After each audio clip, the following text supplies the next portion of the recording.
Pencemaran Sungai Johor yang menjejaskan bekalan air hampir 1.2 juta penduduk di negeri itu disifatkan yang terburuk setakat ini. Sakitnya buat aku. Hasim, kau okey tak? Tak, Min. Semalam aku minum air payah yang bersambung dengan sungai. Itulah kau, siapa suruh minum?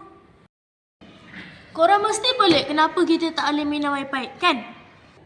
Ini kerana payap lama atau berkarat boleh menyebabkan perut kita terjangkiti daripada kuman yang berbahaya. Bukan itu sahaja, tangki air di rumah atau di bangunan yang tidak dibersihkan boleh menyebabkan air tercemar. Selain itu, kebosanan payap air atau pekerjaan perbaikan yang tidak teratur boleh menyebabkan kotoran masuk ke sistem agihan.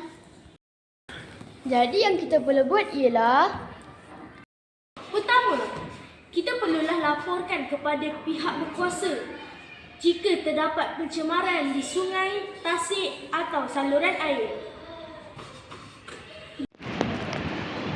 Yang kedua, jangan buang sampah atau bahan kimia di dalam sungai atau tasik. Ketiga, maklumkan kepada orang lain supaya tidak meminum air yang belum disahkan selamat. Keempat, kita perlulah menyertai aktiviti gotong royong untuk membersihkan kawasan seperti longkang dan sungai daripada bakteria.